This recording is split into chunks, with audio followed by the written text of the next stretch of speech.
This podcast is sponsored by nobody. Hey dudes, this is Barbara Bingham. I played Colleen in Friday the 13th, Part 8, Jason Takes Manhattan, and you're listening to Tommy Throwback Kovac on Splat from the Past. Expect way too much info. Hey dudes, welcome to Splat from the Past, the only 80s themed horror and sci-fi show where things could get totally radical. Now today, I will be welcoming back the lovely Ann Ryerson, who you all know as the paintballer in Friday the 13th, Part 6, Jason Lives. Gonna do a little bit of talk about that again for the 35th anniversary, but we're also going to talk about other things that she did that we didn't get to talk about last time. Like, she did a pilot I saw on YouTube the other day called Limited Partners. She was in The Late Shift, which turns 25 this year. She was in Minority Report with Tom Cruise and Spielberg directed. She was on Curb Your Enthusiasm. We're going to get into all that stuff today. Ann is such a lovely, lovely person and a great conversationalist, and she's so damn funny. So it's going to be a great talk with Ann again. So yeah, here is my new interview with Ann Ryerson. Hello. Hey Ann, welcome back. Oh, thank you, Tommy. I called your cell phone by accident. I got the numbers mixed up. Oh, and of course I left my cell phone in the car. So there you go. I was just going to go look for it thinking, gee, I wonder if he called my cell. Yeah. Anyway, we're all good. That's awesome. How are things now that the world is starting to return to normal a little bit? Well, good. I've mainly been doing a lot of reading of plays. And so if you write a play about what it's like to do podcasts and you're going to put it on the stage, I'm one of the actors who help you read it and give you feedback on it. I've been doing that for about 13 years, but I've been doing it a lot during the COVID time. Nice. Yeah. I have thought about writing a show called Podcast a Musical or something like that, but I haven't gotten around to writing it because I've been working on a couple of books since the year began. Oh, wow, that's impressive. Yeah, one's a book about my love of cult films, what they mean to me, where I was when I saw them. It's like part movie guide and part memoir, pretty much. Well, I think that sounds wonderful. It's funny because I have a friend in Minneapolis who's my age who's just really into that also. And I was just going to introduce him to somebody else who's also into that. I think there's a lot of people who really love it, like those early sci-fi films, those Roger Corman films, They love them. People have a love for them. Yep, I got them. I got at least one of them so far, and it's going great. I've been taking a little bit of a break from writing it though, because I've been crying because I've been revealing personal stuff in it, And a couple people I talked to told me, yeah, that's going to happen when you write something. Exactly, and I think that's very therapeutic, and I think that's a wonderful thing to have happen. Yeah, when you write something autobiographical like that, yeah. Not only that, I'm very big on crying. I'm a big believer of crying as releasing sadness that you've been holding within you. And people are always trying to stop their crying, I think especially men. And I'm always going, no, cry. Come on, cry. Oh, yeah. You'll feel better. It's necessary. I think that crying is an important thing, and you're not a wussy if you're a man and you cry. I don't believe that at all. It means you've been holding a sadness in you, and it's you need to release it. So there you go. Go ahead and cry. Go ahead. You were a good crier in The Deliberate Stranger, I remember. Well, yeah, Deliberate Stranger. Did I talk about that last time? Yeah. Oh, because I said I had to practice crying and bursting out crying, and that it was really hard to maintain the mental spot for a long time.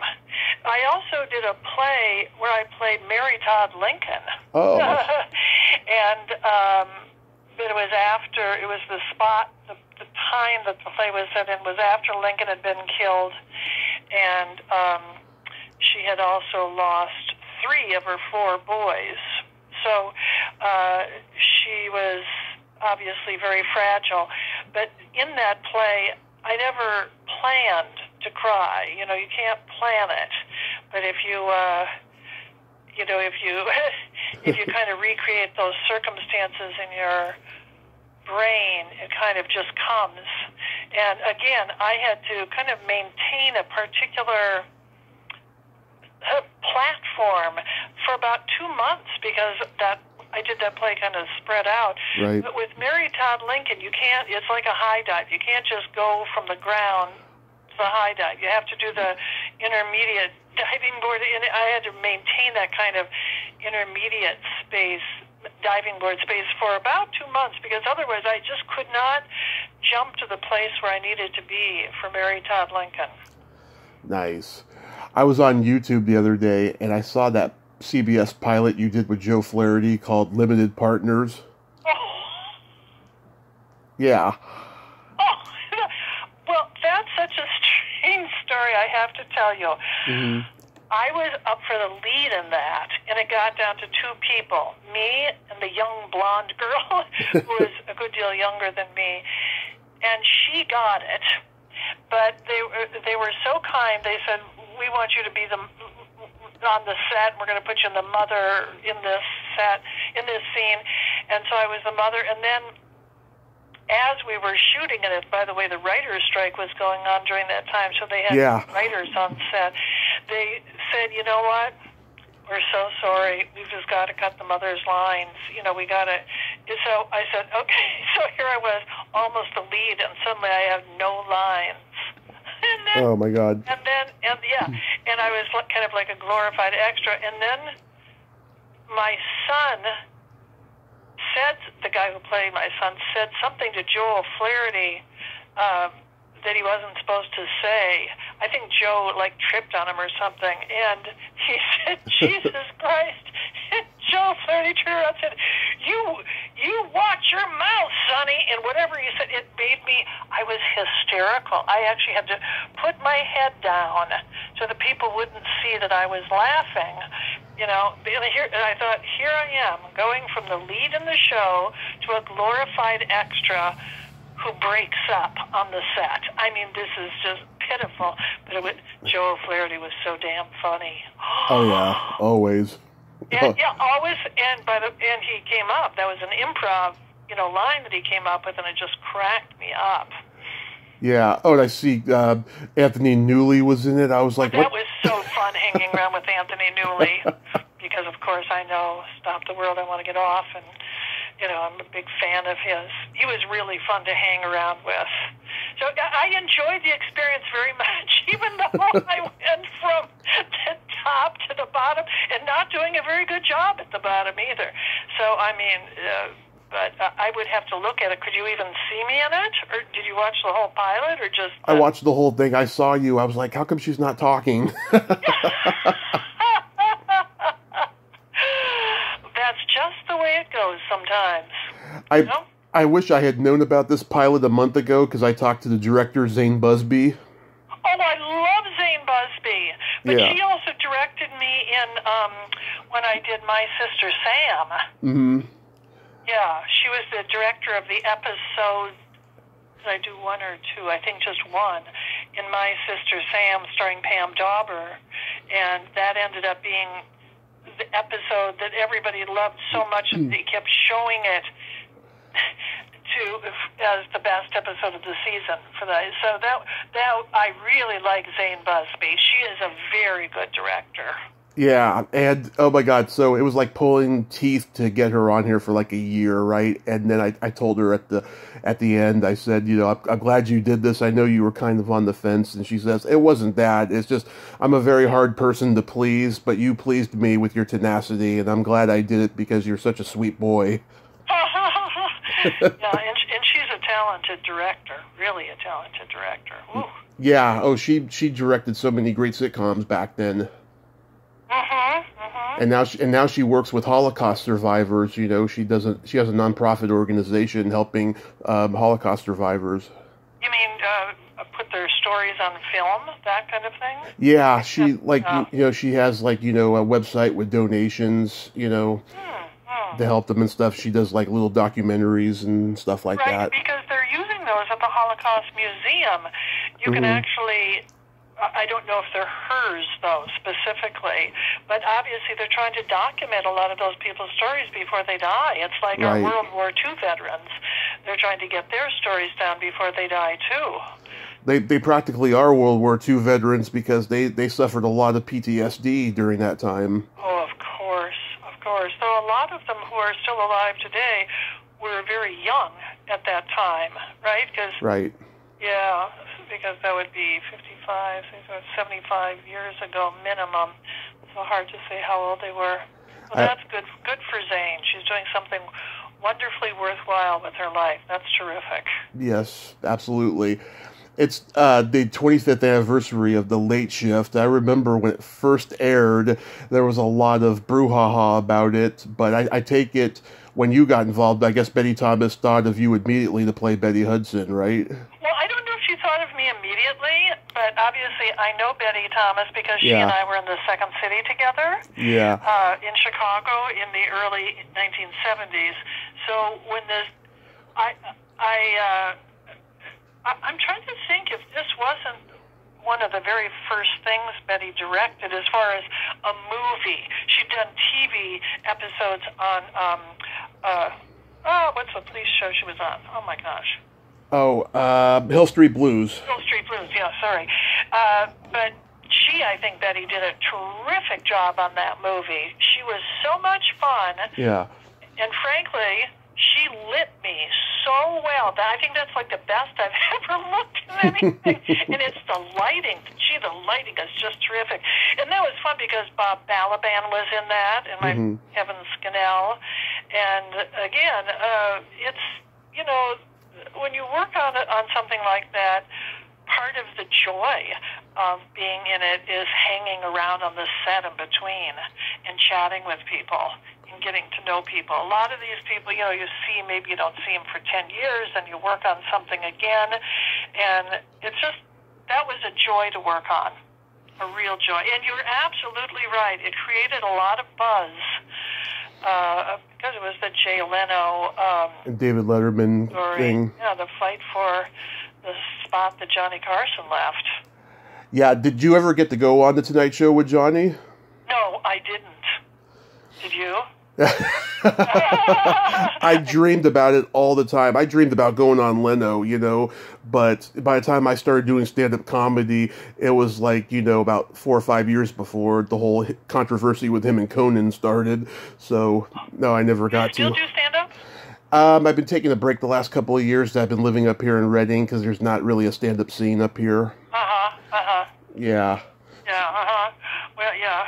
Maybe you need to start one. Reading needs more laughs, I think. Oh, it's because they have a college there, don't they? Yeah, they have Shasta College, but it's very conservative up here, and my comedy I don't think would fly. Right. Yeah. Well, I never did stand-up comedy except literally one time I took a class with a woman named Judy Carter. Oh, yeah. And, who taught a stand-up comedy class, and my sister and I both took it. And I have to tell you, my sister was much funnier than I was. She was really fantastic in that class. But I think stand-up is one of the hardest, and bless you for having done it, because that is a very brave thing to do. At least, you know, when you act, you're in you know what you're supposed to be doing as far as adding to the story. In general, you know that. And you kind of know a bunch of things. But in stand-up, you're really out there floating. Yeah. Did your sister end up pursuing it? No, not at all. Not at all. But she was just terribly funny. And we all thought so. I mean, it wasn't just me. I still have the VHS of that. Not something that's on my resume, but gee, my brothers were just screaming with laughter seeing my sister in it. You're funny too. You know, you come from that improv training, so you know, don't sell yourself short. Well, no, I know when I'm good, and I know when I'm okay, and I know when I fall short of the mark. And I'm just telling you, my sister was funnier than me. I would be honest with you if I was funnier than her. But, and, you know, the few things in my life, and I'm not going to talk too specifically about this. Uh-huh. A couple times when I have regretted things. Yeah. I mean, that I haven't liked what I've seen. The director had me do something completely different when we were shooting than I had done in the audition to get the part. And I mean completely different. And I remember thinking, why? Why did he even hire me then? Because they liked what I did in the audition, and that's what I bring to this part. And then they asked me to do something like, I'm not joking, completely different on the set.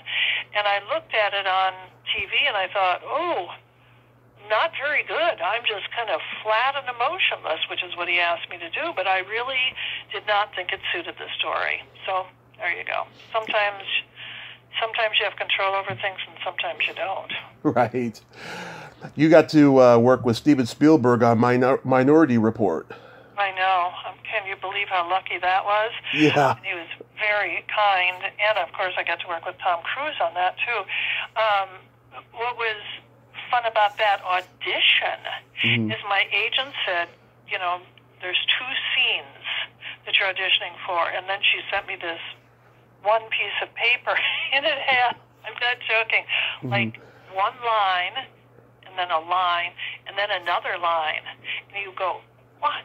These are 2 different scenes? And like almost no context to them, because they don't like you to know a lot when you're auditioning about what the whole script is about.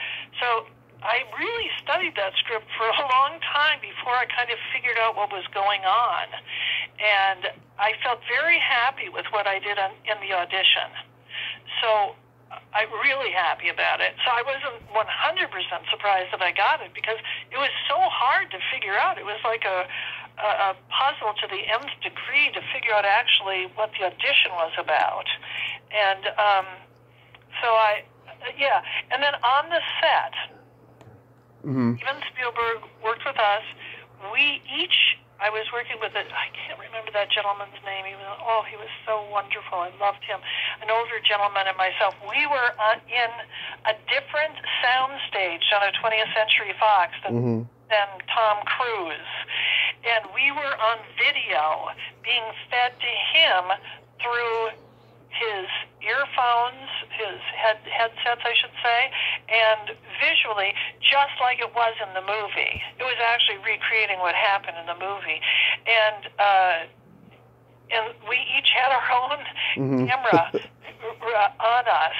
You know, I had a camera and with a camera operator and assistant, and then Tom Cruise obviously had one, but he was in a different soundstage than us, and we were reacting off of him, and he was reacting off of us, which was pretty interesting. Yeah. So it was real complicated, and I've never been on a set that had such amazing food. Amazing. I think Spielberg must have had the theory that, you know, a happy crew is a well-fed crew, because there was a sushi chef. Yeah.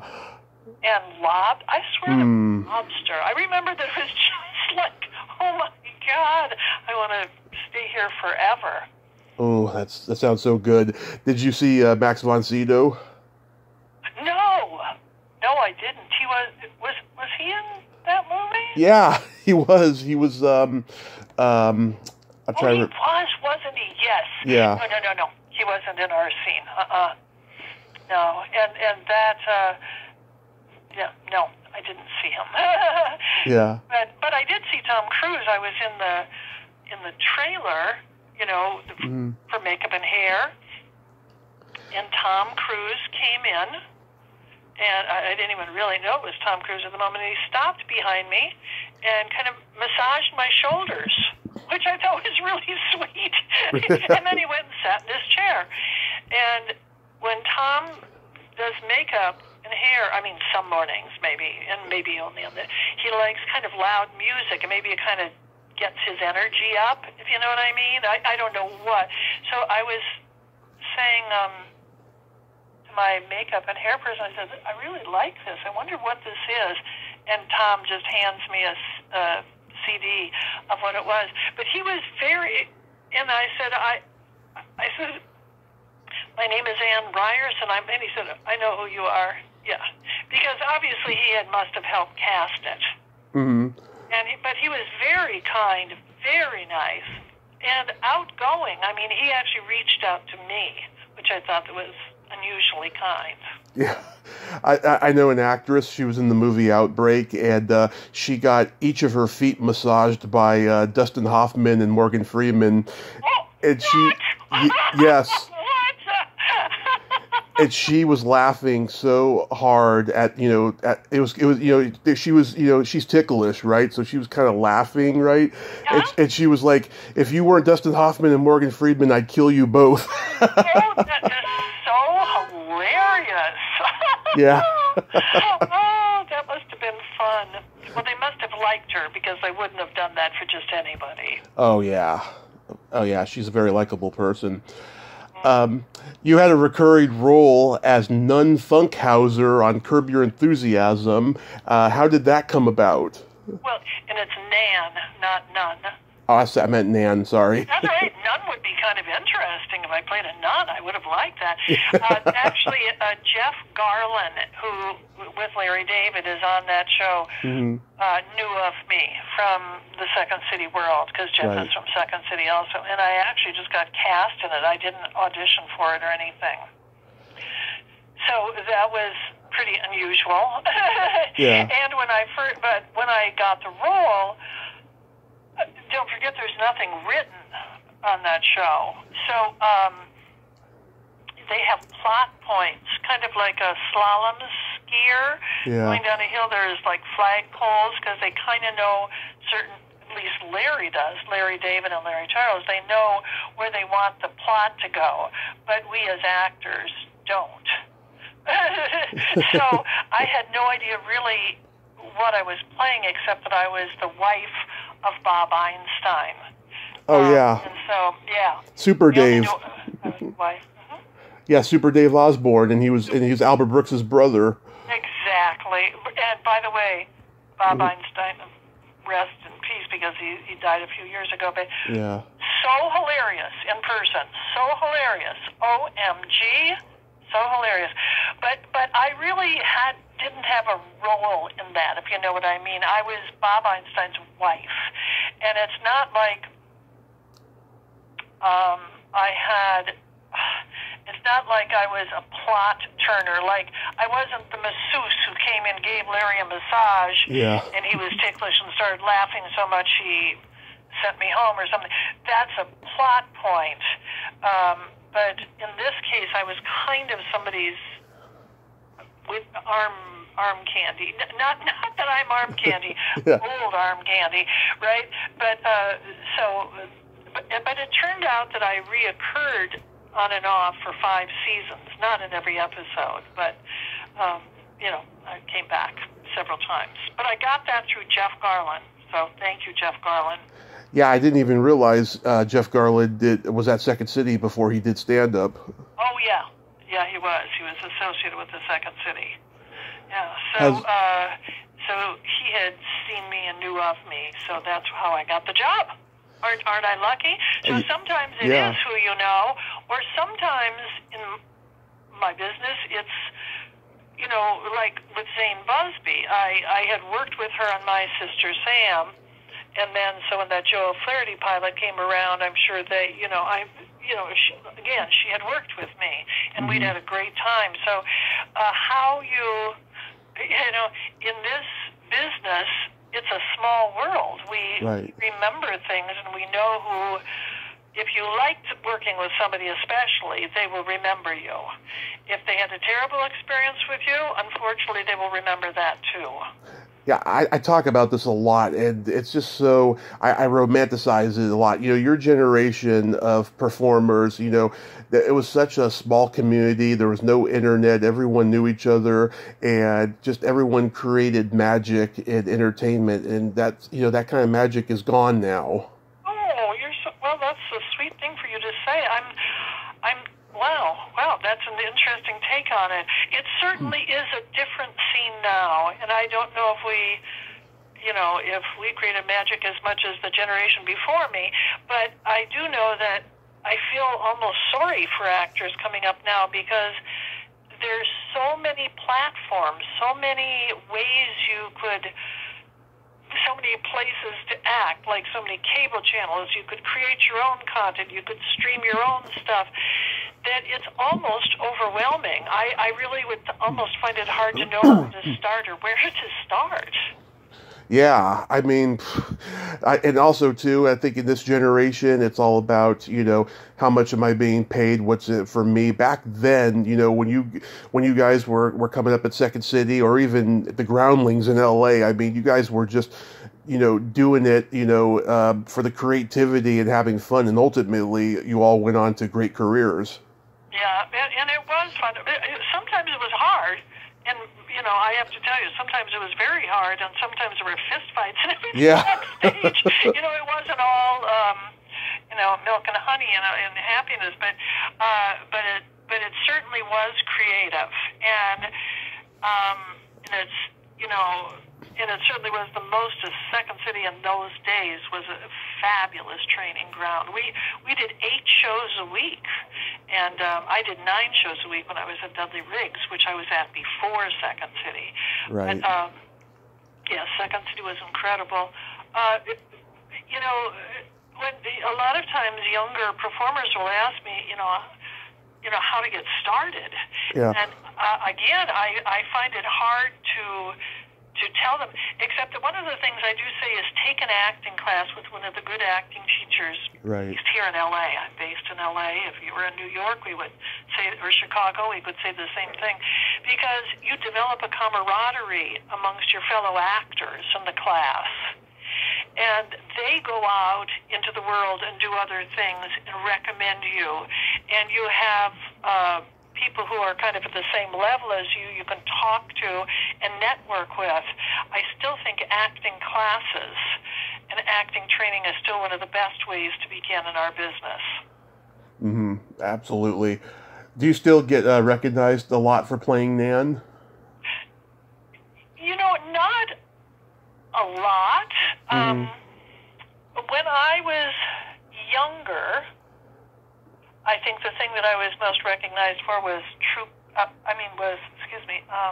Private Benjamin. Right. Because I was a regular on that series, and that ran quite a bit. I can remember I was in the Wisconsin Dells with my children, and I was at the top of the water slide with my hair slicked back and no makeup and my swimsuit on. I was about to go down the giant water slide with my children, and there's some guy next to me went, "Oh my God! You're on Private Benjamin!"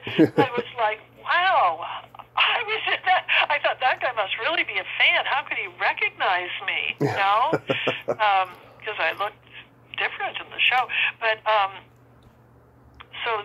that show, because that was on longer and I was on a lot more episodes. Probably that show I was more recognized, at least at the time. Right. Don't forget that was let me see. That would be 1980. To 1980, 81, and 82. Mm-hmm. But I did quite a few episodes of that, like 15 episodes or something. And at the time, it was a top 5 television show. So that one probably, as far as exposure, I get recognized more than anything else. Yeah, certainly. When you're a Curb Your Enthusiasm fan, are you, by the way? Are you a Curb Your? I like it. I mean, it's not my absolute favorite show, but I do like it. I respect it a lot. It's got great comedy. Yeah. So if you're a Curb Your Enthusiasm fan, then I probably, people remember it. But not that much, because I don't have that much to say in it. Again, I'm not really critical to the plot. Mm-hmm. But, and yet they kept calling me back, so there you go. That's all I can tell you about that. I wasn't on screen that much in that one. Certainly my friends knew it, and if you were a Curb Your Enthusiasm fan, you knew it. But that show, I probably was on it almost 15 years ago. Yeah, so Larry David hasn't asked you to be in the new Curb yet? No. I think I was in seasons 3, 4, 5, 7, and 8 or something like that. And this is season, is it 11 or 12? So So I haven't been in it for a while. And don't forget, the guy who played my husband has passed away. So Larry does 10 stories at a time, approximately, and he does the whole arc for the whole season. He plots it out with several other people who help him, and they do kind of like, one arc might be Larry and his dentist. I'm just going to be very general. Another arc might be Susie Essman, lover, which would be Jeff Garland's wife. Yeah. Another arc might be Jeff Garland, decides to direct his child's play in school. So they have these arcs that go over several episodes. And so Larry plots up the whole season kind of at once, and he knows who's going to be in that whole season. Some of the roles he casts, of course, to fill in, Mm-hmm. Somebody goes to a fortune teller, somebody's going to cast that fortune teller. But as far as people who are kind of regulars on it, he knows who he's going to use in the whole season. So, no, I won't be returning to the show. Oh. Yeah. That's all right. I'm okay with that. Last year, I talked to Alan Blumenfeld, and he praised you. He described you as tall, gorgeous, and very smart. I've seen Alan Blumenfeld in quite a few stage productions since he and I did Friday the 13th, Part 6, all those years ago. I've seen him at the Fountain Theater in Tennessee Williams. I've seen him. Mm-hmm. I've seen him in several things, and Alan is a very good stage actor. Yeah, and you couldn't even recognize him nowadays. He's very thin. He's got facial hair. I mean, I couldn't believe it. He looks good. Yeah, but he is just also a good actor, and for those of us who go through an age change thing, I think I read someplace that 2/3 of all parts go to men. Okay, mm-hmm. So the 1/3 of the parts that are left for women, 2/3 of those are for ages 40 and under. So when you're in the older category of women, there's just less parts for you. And in a certain way, it helps if you fall into a certain category. If you've got gray hair, we know you're going to probably be cast as grandma, mm-hmm. or as something else. I don't have gray hair. So I think I'm still not the most castable. I will just put it that way. So when I got into my 60s, I did stage work almost exclusively in my 60s. I did a few things. I think I did a part on Grey's Anatomy, mm-hmm. and I've done a few things. But so Alan Blumenfeld did the same thing. He really returned to the stage, and we both did a lot of stage work. Unfortunately, in this town, depending upon what kind of theater you do, if you're at the Mark Taper or at some of the bigger places, you'll get paid a nice, decent salary. But if you're in a small theater, which I was doing, it's no money, zero money, and you're working for a long, long time. So it's very hard work. So I kind of decided that I'm taking a break from that for right now. And the main thing I've been doing, and I think I said it earlier on the show, is that I've been reading plays for playwrights, and I've been judging plays a little bit this year too. I was asked 2 times to judge plays that were being entered in festivals. Have you gotten a lot of fan mail this year for Jason Lives because it's the 35th anniversary? Oh, you're so cute. I have not. No. But I have in the past. I've gotten more fan mail for Jason Lives than any other, even more than Private Benjamin in its heyday. And believe me, I was big with people in prison when I was in when I was in Private Benjamin. Oh yeah, no, I really got a lot of letters from prisoners when I was in Private Benjamin. I thought that was pretty funny. Yeah. I mean, because my character was so obnoxious, and I thought, why would they want to write a letter to me? But whatever. But except for that time period, more letters have come in for Friday the 13th, Part 6. By far. And I think I'm one of the few who, well, no, I I don't know. I can't speak for everybody, but I always do send a picture, signed picture. Oh, yeah. I always do sign the cards, whatever they send me. I always do that. I figure if they're kind enough to send me something, I should be kind enough to send something back. Do they send you Baby Ruth bars because of Caddyshack? I wish they would. I love Baby Ruth bars. I'm not, do they even have Baby Ruth bars anymore? Oh, yeah. I see them everywhere. You're kidding me. No. That's so funny. I did not even know they still had them. Oh, my gosh. Yeah, I don't think they're as popular as the other candy bars, but they still got them. Oh, and they're good. They are good. They're very good. Almond Joy. They kind of remind Almond Joy. I'm not a big Almond Joy guy, but I do love Baby Ruth. Well, and my sister was 6 years younger than me, so I used to love to call her Baby Ruth. Speaking of Caddyshack, Hamilton Mitchell passed away last year. Oh, I'm very sad about that. Yeah, what was it like working with him? Oh, is he fun or what? Yeah. He was so gosh darn fun, and he was always coming up with good physical comedy. You know, well, yeah, I adored Hamilton, and I'm terribly sad that he passed away. That's hard to fathom in a certain way, but he was just a terrifically fun guy to work with, and because our part and his part in the movie was to be goofy. Yeah. So he went all out for it. He really kept trying to, like, tripping off the bus and tripping on, he kept thinking, doing good pratfalls and stuff. He was funny. Yeah.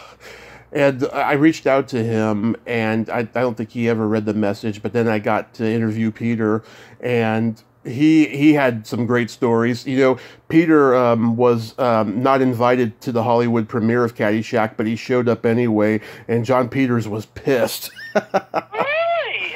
Yeah. I was like, good for you, man. That's savage to do something like that. Interesting. I don't even remember... the Hollywood premiere. I see.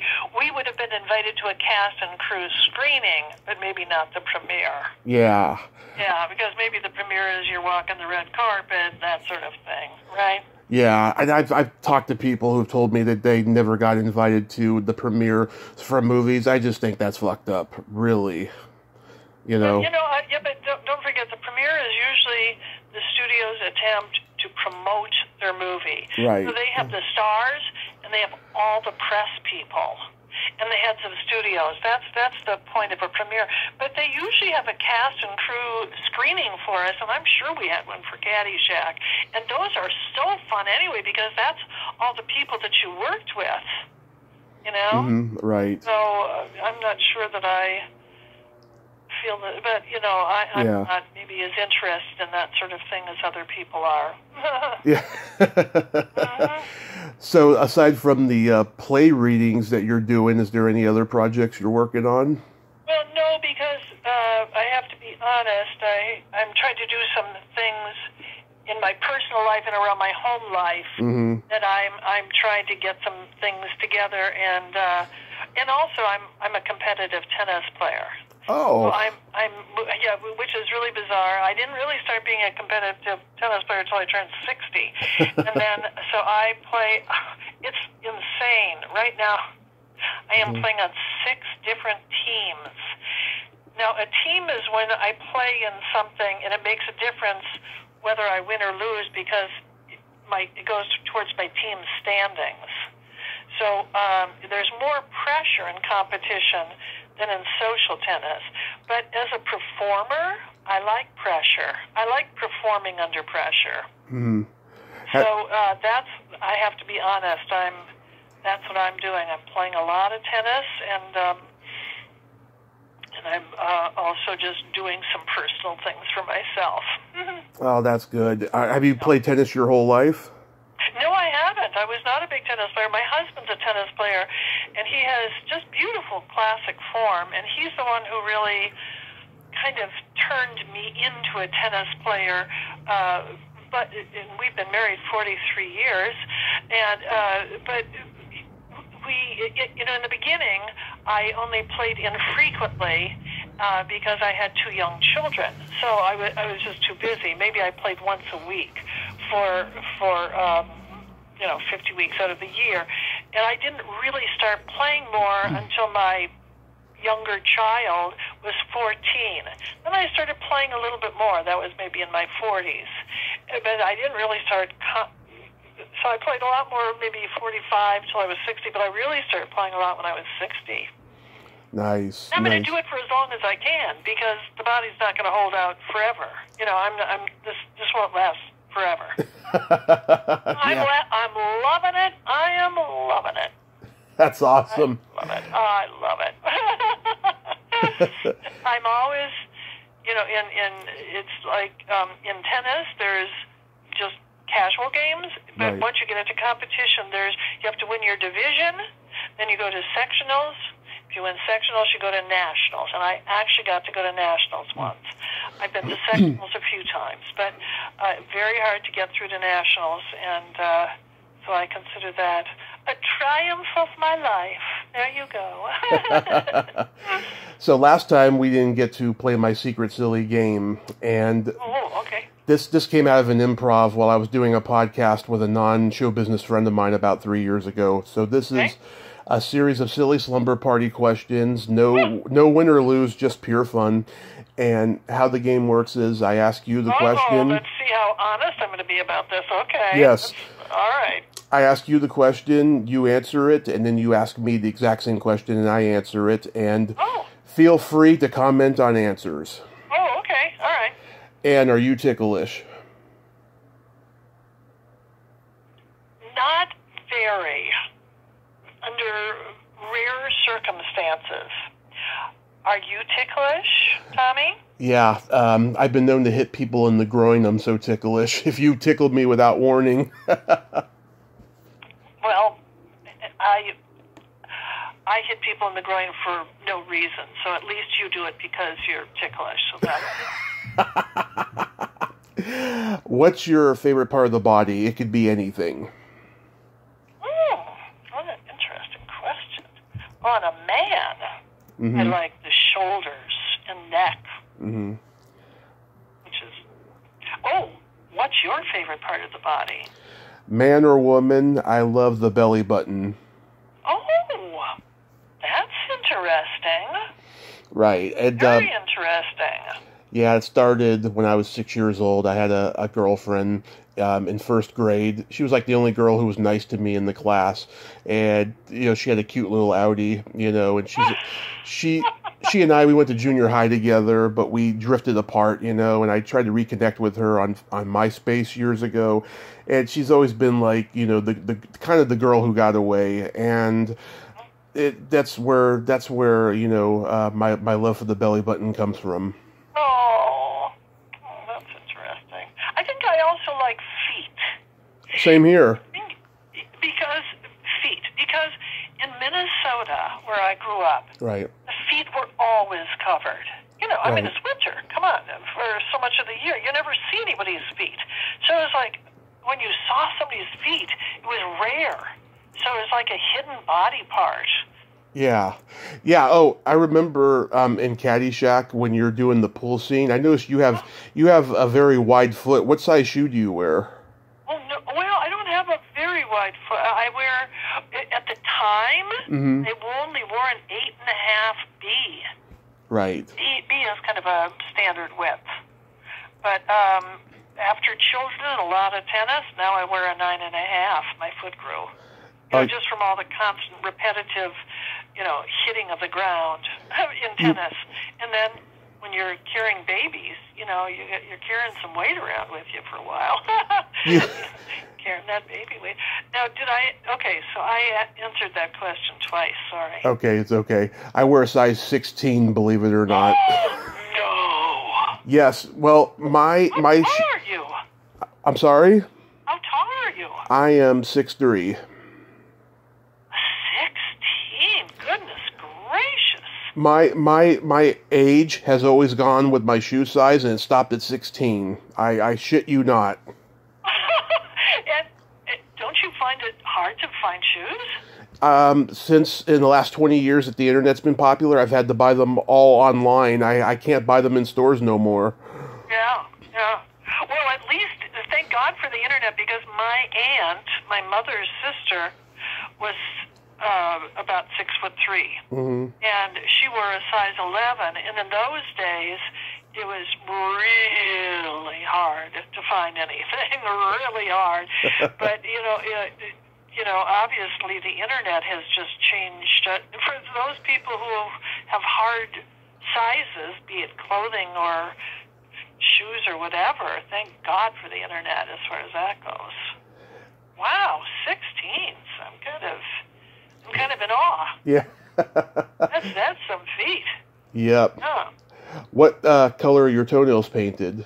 None. I don't have any polish on them. Again, this is because of my tennis. In tennis, you kind of are sliding in your shoes and hitting the end of your toes. Not really much, but I have to be very careful about letting people give me pedicures, because they want to do too much to my feet and remove too many calluses and everything. You kind of have to have some calluses if you're going to be a tennis player. Right. Okay, what color are yours painted? They were lavender up until about a week or so ago. I went to my first Comic-Con in over a year, and I wanted to have my toes look elaborate, so I painted them purple. Well, with size 16 feet and lavender or purple, that's going to stand out. I hope you at least wore some flip-flops or sandals so people could see them. I wore slip-on shoes, and I would just show them to people I've interviewed, and they know I paint my toes, so they loved it. What would you say is your best personality trait? I'm cheerful. You are cheerful. That is a God-given trait. It has very little to do with me. I inherited it, especially from my father. I wake up in the morning and I am basically cheerful. Not that I didn't go through a period of my life where I was anxious. My whole 23rd year, I was anxious.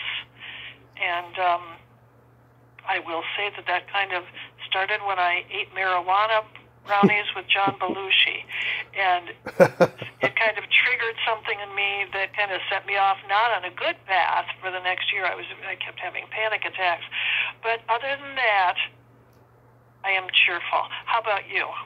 I have empathy. What is your best personality trait? I have empathy, and I have no filter. Oh, interesting. Well, no filter could be a best and a worst. Yeah. Right? It's a balance. Get you into some trouble. It's a balance, yeah. Yeah. And then my favorite question, is there a stinky smell that just makes you gag? Oh, gosh. I am not very affected by smells that way. Some people aren't. I'm going to have to say no, because I'm going to have to say no. In grade school, boys used to like to try to tell stories to girls, like, and then you could see his guts all over, and the girls would go, I can't stand it, now I can't eat. But it never bothered me. I think I'm not real squeamish. Okay. That's a good way. Okay, now it's your turn. What makes... It's either farts or feet. Oh, interesting. And it actually makes you gag? Yeah, if feet are dirty or socks are dirty, that's a no bueno for me. And yeah, I'm very sensitive to smell. It runs in my family. Oh, you see, my sister was really sensitive to smell. Really sensitive to smell. And I think it increases your enjoyment of food. I think, people with a really highly developed sense of smell tend to be big eaters because they just love the taste and smell go together. That's my opinion. Right. So how did you come to eating marijuana brownies with Belushi? Well, John Belushi was in my Second City company. Of course.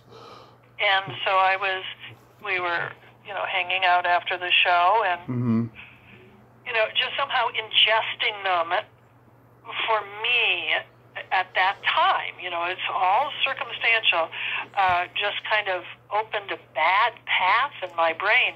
But that's, I have come to realize, first of all, one good thing about us as actors, I have to say, about actors in general, is they tend to be somewhat fragile people. We are sometimes overly sensitive, maybe overreactive, over.